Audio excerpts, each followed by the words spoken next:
Good morning, Wall Street winners. It is Wednesday, August the 14th, and we are in for a day of inflation data. That is what we are waiting for. And as we await that in 33 minutes at 8:30 a.m. Eastern, we can see that all three of the major U.S. indices are pretty much flat.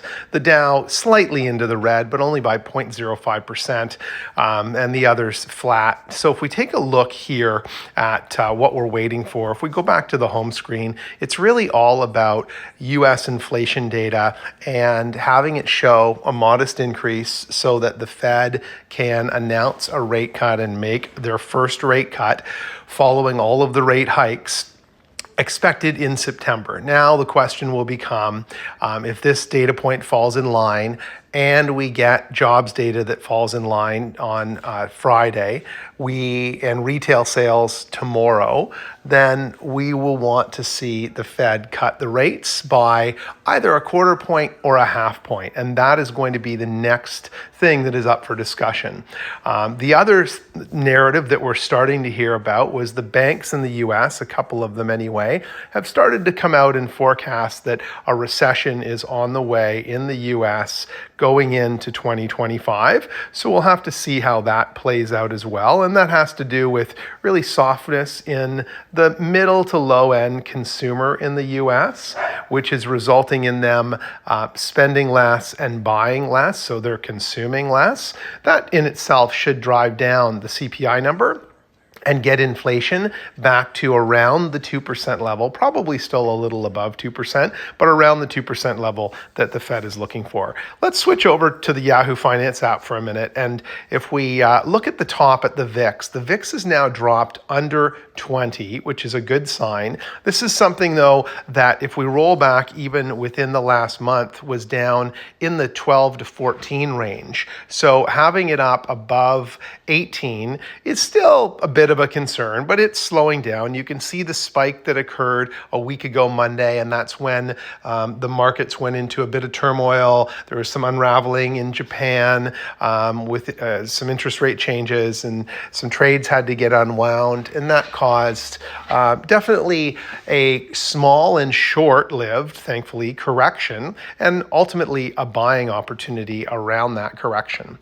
If we take a look through the list of stocks that we track, retail is on tap this week with Home Depot reporting yesterday and initially diving pre-market and then recovering to have a positive day. The narrative around Home Depot yesterday was this could actually be their bottom. So their thinking is that consumer spending has now bottomed out and it will start to pick up. Now that is going in contradiction to what Home Depot has forecast for the remainder of its year. So that was an interesting narrative that was coming out around that. We've got Walmart with results out tomorrow morning on Thursday, as well as Alibaba, both pre-market. So this will be interesting.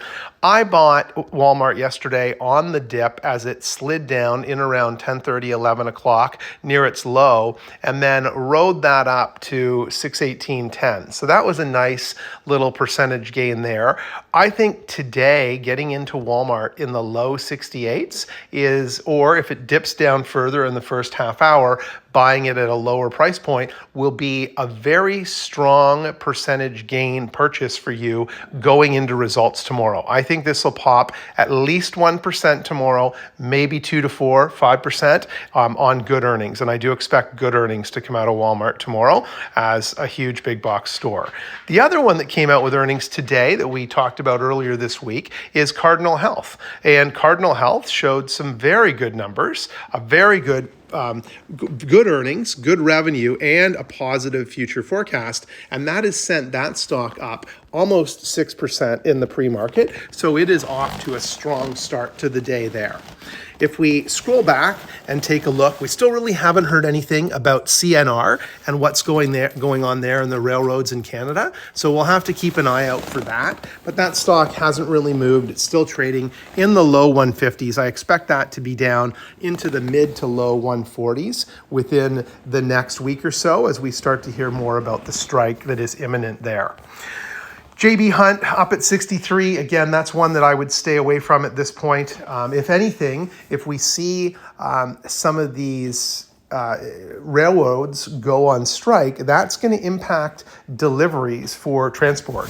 So that's going to have an immediate impact on JB Hunt and other large transportation trucking companies. So that would be a red flag in my books. Crude has been all over the map. Now, there has been some crude futures buying in anticipation of Iran's retaliation to Israel in what's going on over there in the Middle East. Oil has had really some terrible, terrible days in the last week or so. Not crude, but the oil stocks themselves. So crude is down slightly today, 4 cents. It's just below the 78.30 mark right now. I think crude is going to get back up to 85 by mid to late September, definitely into October. I would anticipate it getting up there. A lot of the crude increase, though, is going to be due to economic rebound. So if we are seeing strong manufacturing numbers, so our maybe ISM numbers in the US, which were favorable this month or last month, then we should see an uptick in oil, because oil is used to generate goods, whether it's for the production of electricity or in the input of goods itself. So that is an input cost, and it should drive crude a little bit more, a little bit higher once we see manufacturing ramp up. And now, if manufacturing ramps up in other countries like China, which we've been waiting for quite some time after its COVID recovery, then we should see the price of crude go up even further. So a longer term buy and hold could be some of these oil names, but you may have to sit on them for the rest of the year, for the better part of 3 or 4, maybe 5 months. Scrolling down to tech, tech had a great day yesterday. Looks like certain tech companies are going to have another great day today. Some of them may be starting off a little lower than they closed at yesterday, but this could present an interesting buying opportunity. One that has been making some quiet progress recently is Cloudflare, and I wanted to call this one out. It was up $5, which is more than 5% yesterday. It's set to be up another 0.5% this morning in the pre-market.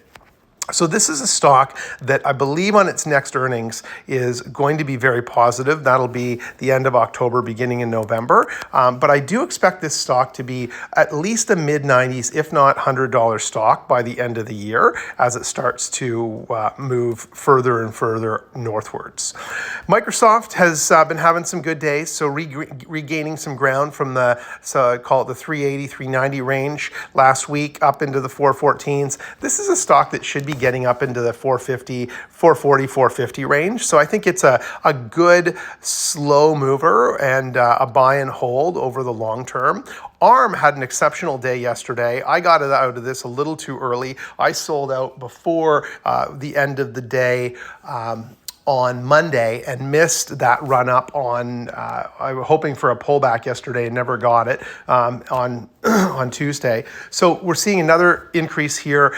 This is getting into the oversold scary range for me as it heads towards the 130s. I like this a lot more in the low 100s or 110 range with a lot more potential, but I think it's still got some legs, and it's obviously a popular and attractive stock to be owning these days. AMD made a good comeback yesterday. Looks like it's on track to do the same today. Lam Research is a bit of a slow mover in the background as well. This went up $29, almost $30 yesterday. This was a $790 stock just a few days ago. And it's now looking like it's going to be an $850 stock today. I believe this one's going to get back into the $1,100, $1,200 range as we start to hear from the likes of NVIDIA at the end of the month, and then Micron as we move into the September timeframe.